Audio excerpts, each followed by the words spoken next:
लोकसभा के नतीजे आ चुके हैं और नतीजा अब पूरे देश के सामने है। पूरे देश ने स्पष्ट कर दिया है कि किसी भी तरह की तानाशाही और गुंडागर्दी ये देश बर्दाश्त नहीं करेगा। ये पूरा चुनाव नरेंद्र मोदी जी वर्सेस इंडिया गठबंधन के बीच में लड़ा गया। अगर आप नतीजे देखेंगे तो नरेंद्र मोदी जी की पार्टी को, भारतीय जनता पार्टी को, पिछली बार से 63 सीटें कम मिली है और भारतीय जनता पार्टी की बहुमत भी नहीं आ पाई। दूसरी तरफ इंडिया गठबंधन को आप देखेंगे कि इतने कठिन परिस्थितियों के बावजूद, जहां कई मुख्यमंत्रियों को जेल में डाला गया, कई लोगों के ऊपर रेड कराई गई, सारी एजेंसियों को अपने कब्जे में करने के बावजूद इंडिया गठबंधन ने बहुत अच्छा परफॉर्म किया है। तो इससे यह स्पष्ट हो गया है कि इस देश की जनता कभी भी कॉन्स्टिट्यूशन के खिलाफ अगर कोई खिलवाड़ करे तो उसको बर्दाश्त नहीं करेगी। आम आदमी पार्टी की अगर बात करें तो ये चुनाव हम डे वन से ये कह रहे थे कि हम इंपॉर्टेंट नहीं है, आम आदमी पार्टी इंपॉर्टेंट नहीं है, देश इंपॉर्टेंट है। हम इसी भावना के साथ गठबंधन में भी आए और गठबंधन में रहते हुए भी अपनी जी जान लगा दी कि गठबंधन जीते। जहां जहां हमारी जितनी क्षमता थी हमने अपना सब कुछ दांव पर लगा दिया और खूब मेहनत करी। मैं अगर आपको कहूं कि आम आदमी पार्टी को इन्होंने, भारतीय जनता पार्टी ने ये चुनौती दी थी कि इस चुनाव के पहले पहले आपकी पार्टी तोड़ देंगे, आपको खत्म कर देंगे। इन्होंने हमारे सारे नेताओं को जेल में डाला, हमारे सबसे बड़े सुप्रीम लीडर को जेल में रखा, हमारे वॉलंटियरों को धमकाया, एमएलए को खरीदने की कोशिश की, सारे षड्यंत्र किए।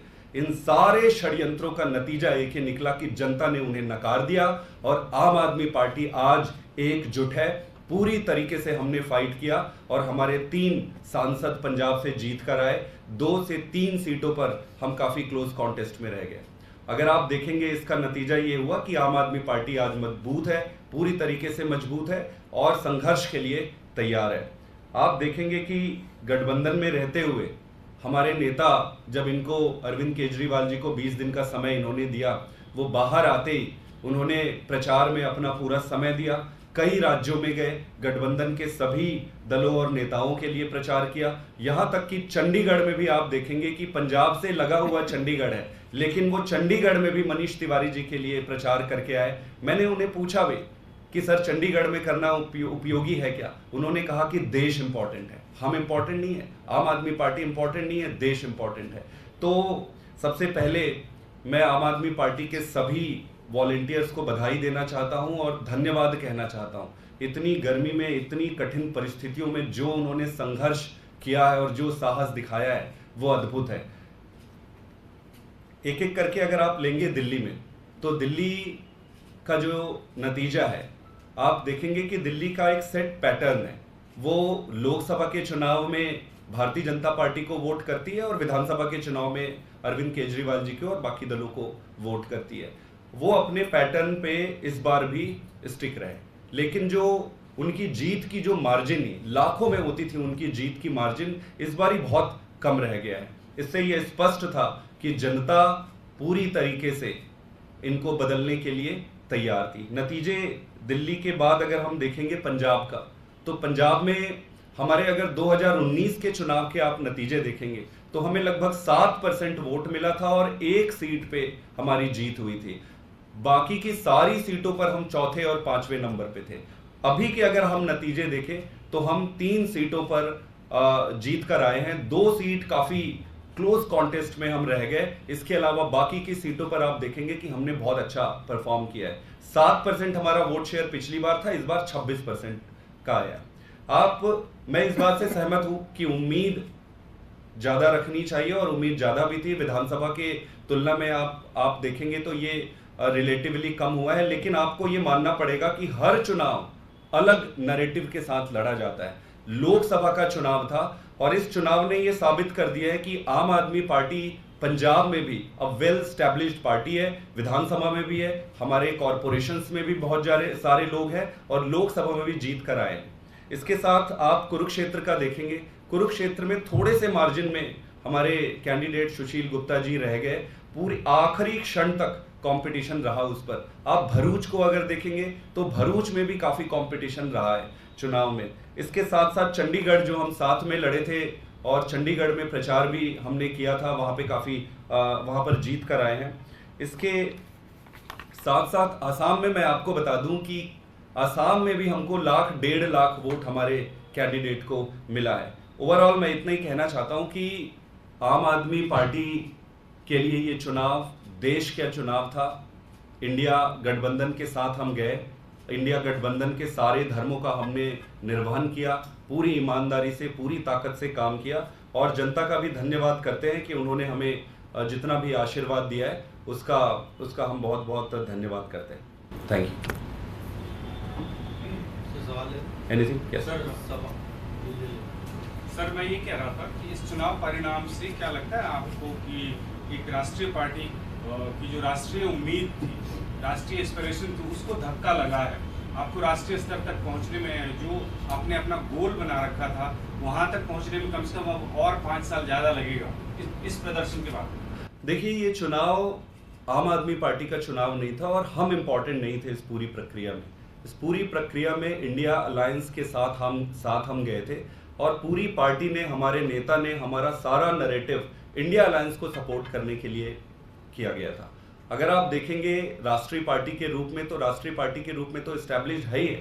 सीटें आप कह सकते हो कि आपको ज़्यादा सीट लाना चाहिए था, निश्चित रूप से, क्योंकि हम अपना गोल और एजेंडा हम काफ़ी ऊंचा सेट करते हैं। पर जिस परिस्थिति में हमने चुनाव लड़ा है, आपको ये मानना पड़ेगा कि आपके सारे बड़े नेता जेल में डाल दिए, अरविंद केजरीवाल जी को जेल में डाल दिया, हमारे वॉलंटियर तक को इन्होंने धमकाया, हमारे एक एमएलए, कई सारे एमएलए को फोन आके धमकी आता था कि खबरदार अगर अपने घर से निकले तो तुम्हारे ऊपर ईडी करके। ऐसी परिस्थितियों में जो एकजुट होकर हमने ये लड़ाई लड़ी है, आज उसको सेलिब्रेट करने की जरूरत है और ये नंबर मेयरली आज का है, कल चीजें बदल जाएंगी। सदील जी, इस चुनाव में सबसे बड़ी कमी क्या थी कि आप दिल्ली में 7 सीटों में से जो 4 सीटें जहां आप लड़े वो आप नहीं जीत पाए? आप संगठन महामंत्री होने के नाते क्या आकलन कर पा रहे हैं कि ये कमी थी, अगर ये नहीं होती तो शायद जीत सकते थे या और बेहतर कर सकते थे? मुझे ये लगता है कि हमने काफ़ी अच्छे से चुनाव लड़ा और जिन भी परिस्थितियों में लड़ा, जनता ने भी साथ दिया। अब जो नतीजे हैं उसको आपको स्वीकार करना पड़ेगा। दिल्ली का एक तरीका है वोट करने का। दिल्ली लोकसभा में भारतीय जनता पार्टी को वोट करती है और विधानसभा में आम आदमी पार्टी को वोट करती है और वो अपने इस पैटर्न पे स्टिक रही, उस पर ज़्यादा कुछ बदलाव आया नहीं। लेकिन आप लोगों ने मुद्दा बनाया था अरविंद केजरीवाल की गिरफ्तारी का। सीएम ने भी अपील की लोगों से अपनी गिरफ्तारी को मुद्दा बनाकर कि अगर आप हमें जेल से बाहर निकालना चाहते हैं। बीजेपी से लेकर सवाल उठा रही है कि जनता चाहती है अरविंद केजरीवाल जेल में रहे, मैंडेट ये बता रहा है। देखो, ये mandate Narendra Modi versus India का था। अगर मैंडेट किसी को क्लियर है तो वो नरेंद्र मोदी जी को है कि आपके नाम पे चुनाव लड़े थे, आपके सारे कर्मों के नाम पे आप चुनाव लड़े थे, आपकी 63 सीटें कम आ गई, तो मैंडेट तो उनके इर्द गिर्द घूमी थी। हम अरविंद केजरीवाल जी का मैंडेट आपको दिखेगा कि उनके रेफरेंडम में जब विधानसभा का चुनाव होगा तब आप कह सकते हैं कि जनता जो निर्णय लेगी वो निर्णय होगी। आज नरेंद्र मोदी जी अपने नाम पे चुनाव लड़े थे और 63 सीटें उनकी कम आई है। ये उनके ऊपर प्रश्न है कि वो क्या इसको रेफरेंडम मानते हैं, तो नैतिक दायित्व लेते हुए उनको फिर रिजाइन कर देना चाहिए। दिल्ली के पैटर्न को आपने डिस्क्राइब कर दिया कि एक सेटल पैटर्न में काम करती है दिल्ली, लेकिन पंजाब में 44% वोट आपका था। अभी 2022 का ये वक्त है, 92 सीटें आपकी थी, वहाँ आप कई सीटों पर बहुत ज़्यादा पिछड़ गए और दूसरी बात कि वहाँ पर वोट प्रतिशत आपका 26% पर आ गया है। ये आपको लगता नहीं आपके लिए चिंता की बात है, क्योंकि काम पर वोट मांगने की बात आप और आपका संगठन, आपकी सरकार पंजाब में कर रहे हैं? देखिए, विधानसभा का चुनाव, कॉरपोरेशन का चुनाव और लोकसभा के चुनाव के अपने अलग कैरेक्टर होते हैं। आप इसको पुरानी हिस्ट्री, इलेक्शन हिस्ट्री निकाल के देख सकते हैं।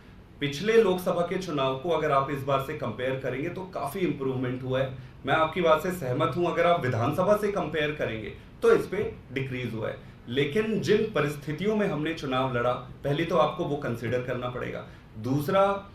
दूसरा जो विधानसभा के चुनाव हुए थे उसमें अद्भुत परिणाम आए थे, आपको विधानसभा के चुनाव में उसको कंपेयर करना चाहिए।